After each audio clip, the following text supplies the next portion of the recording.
ಇದನ್ನು ನೀವೆಲ್ಲರೂ ಭುಜಿಸಿರಿ, ಏಕೆಂದರೆ ಇದು ನಿಮಗಾಗಿ ಒಪ್ಪಿಸಲಾಗುವ ನನ್ನ ಶರೀರ.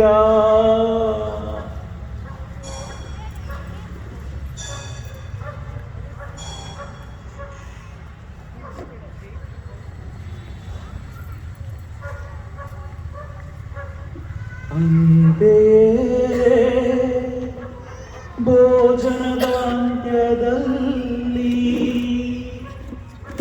ಅವರು ಪಾನ ಪಾತ್ರೆಯನ್ನು ತೆಗೆದುಕೊಂಡು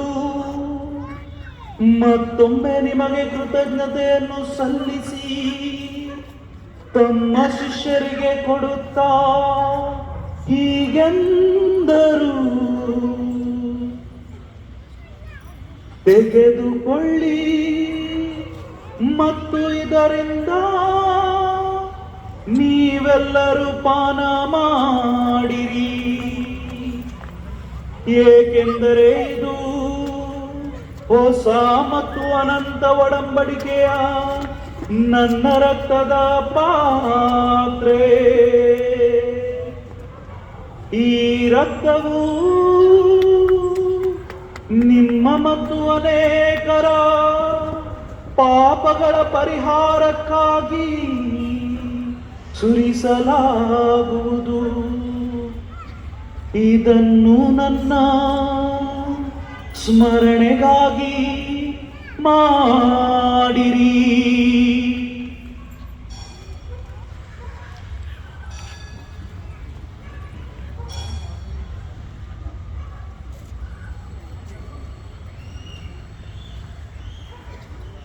ವಿಶ್ವಾಸದ ರಹಸ್ಯ.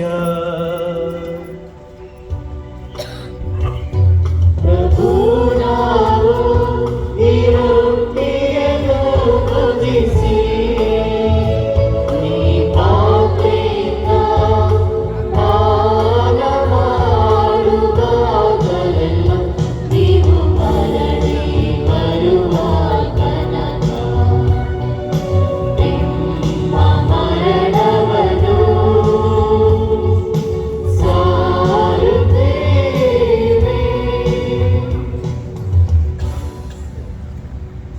ಆದುದರಿಂದ ಪ್ರಭು, ನಿಮ್ಮ ಸಮ್ಮುಖದಲ್ಲಿ ನಿಂತು ಸೇವೆ ಸಲ್ಲಿಸಲು ನಮ್ಮನ್ನು ಯೋಗ್ಯರೆಂದು ಪರಿಗಣಿಸಿದ್ದಕ್ಕಾಗಿ ನಿಮಗೆ ಕೃತಜ್ಞತೆಯನ್ನು ಸಲ್ಲಿಸುತ್ತೇವೆ.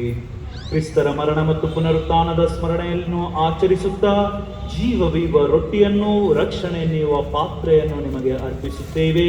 ಕ್ರಿಸ್ತರ ಶರೀರ ಮತ್ತು ರಕ್ತದಲ್ಲಿ ಪಾಲ್ಗೊಳ್ಳುವ ನಮ್ಮನ್ನು ಪವಿತ್ರಾತ್ಮರು ಒಂದುಗೂಡಿಸಬೇಕೆಂದು ನಿಮ್ಮನ್ನು ವಿನಯದಿಂದ ಭಿನ್ನಯಿಸುತ್ತೇವೆ.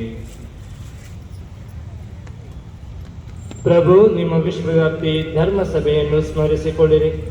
ನಮ್ಮ ವಿಶ್ವಗುರು ಲಿಯೋ ಅವರೊಂದಿಗೂ, ನಮ್ಮ ಧರ್ಮಾಧ್ಯಕ್ಷರಾದ ಪೀಟರ್ ಅವರೊಂದಿಗೂ, ನಮ್ಮ ಸಹಾಯಕ ಧರ್ಮಾಧ್ಯಕ್ಷರಾದ ಸತೀಶ್ ಹಾಗೂ ಸೈನಾದನವರೊಂದಿಗೂ, ಸಕಲ ಯಾಜಕರೊಂದಿಗೂ ಅದನ್ನು ಪ್ರೀತಿಯ ಪರಿಪೂರ್ಣತೆಯೆಡೆಗೆ ಮುನ್ನಡೆಸಿರಿ.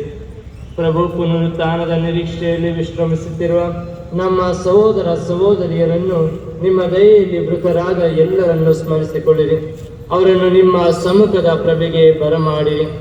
ನಮ್ಮ ಮೇಲೂ ದಯೆ ತೋರಿರಿ. ದೇವಮಾತೆ ಪೂಜೆಯ ಕನ್ಯಾ ಮರಿಯಮ್ಮನವರೊಂದಿಗೂ, ಆಕೆಯ ಪತಿ ಸಂತ ಜೋಸೆಫ್ ಅವರೊಂದಿಗೂ, ಪುನೀತ ಪ್ರೇಷಿತರೊಂದಿಗೂ, ಎಲ್ಲ ಕಾಲಗಳಲ್ಲಿ ನಿಮಗೆ ಮೆಚ್ಚುಗೆಯ ಪಾತ್ರರಾದ ಸಕಲ ಸಂತರೊಂದಿಗೂ ನಾವು ನಿತ್ಯ ಜೀವದಲ್ಲಿ ಸಹಭಾಗಿ.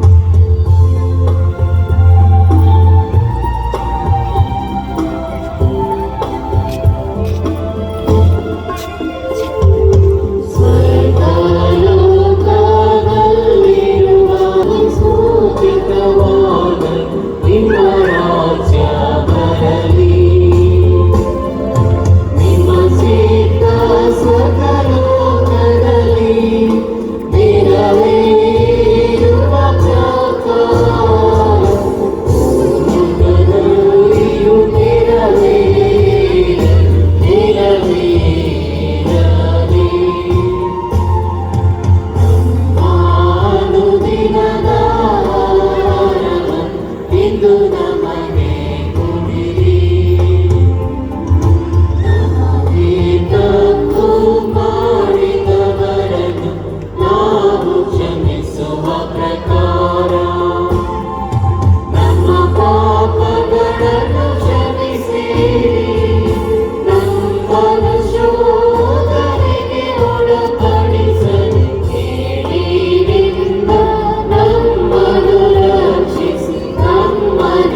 ಪ್ರಭು ಸಕಲ ಕೇಡುಗಳಿಂದ ನಮ್ಮನ್ನು ರಕ್ಷಿಸಿರೆಂದು ಪ್ರಾರ್ಥಿಸುತ್ತೇವೆ. ನಿಮ್ಮ ದಯೆಯ ನೆರವನ್ನು ಪಡೆದು ಪಾಪದಿಂದ ಸದಾ ವಿಮುಕ್ತರಾಗಿ ಎಲ್ಲಾ ಸಂಕಷ್ಟಗಳಿಂದ ಸುರಕ್ಷಿತರಾಗಿರುವಂತೆ ನಮ್ಮ ಜೀವಮಾನದಲ್ಲಿ ಶಾಂತಿಯನ್ನು ದಯೆಯಿಂದ ಕರುಣಿಸಿರಿ. ನಾವು ಸ್ವರ್ಗಾನಂದವನ್ನು ನಮ್ಮ ರಕ್ಷಕ ಯೇಸು ಕ್ರಿಸ್ತರ ಆಗಮನವನ್ನು ನಿರೀಕ್ಷಿಸುತ್ತಿದ್ದೇವೆ. ರಾಜ್ಯಭಾರವು ಅಧಿಕಾರ ಮಹಿಮೆ ಯುಗ ಯುಗಕ್ಕೂ ನಿಮ್ಮದೇ. ಇಗೋ ದೇವರ ಕುರಿಮರಿ, ಇಗೋ ಇವರೇ ಲೋಕದ ಪಾಪಗಳನ್ನು ಪರಿಹರಿಸುವವರು. ಕುರಿಮರಿಯ ಭೋಜನಕ್ಕೆ ಆಹ್ವಾನಿತರು ಭಾಗ್ಯವಂತರು. ಪ್ರಭುವು ತಾವು ನನ್ನ ಮನೆಯನ್ನು ಪ್ರವೇಶಿಸಲು ನಾನು ಪಾತ್ರನಲ್ಲ, ಆದರೆ ತಾವು ಒಂದೇ ಒಂದು ಮಾತನ್ನು ಕೇಳಿ ನನ್ನ ಆತ್ಮವು ಸ್ವಸ್ಥವಾಗುವುದು. ಪ್ರಿಯರೇ, ಇದೀಗ ನೀಡಲಿರುವ ಪವಿತ್ರ ಪರಮ ಪ್ರಸಾದ ಕೇವಲ ದೀಕ್ಷಾ ಸ್ನಾನ ಪಡೆದ ಮತ್ತು ಪ್ರಥಮ ಪರಮ ಪ್ರಸಾದ ಪಡೆದ ಕಥೋಲಿಕರಿಗೆ ಮಾತ್ರ. ಕಥೋಲಿಕರು ಬಿಟ್ಟು ಬೇರೆ ಧರ್ಮದವರು ಯಾರಾದರೂ ಇದ್ದರೆ ದಯವಿಟ್ಟು ಕುಳಿತಲ್ಲೇ ಪ್ರಾರ್ಥಿಸಿರಿ. ಅಕಥೋಲಿಕರು ಯಾರೂ ಪರಮ ಪ್ರಸಾದವನ್ನು ಸ್ವೀಕರಿಸಬಾರದು.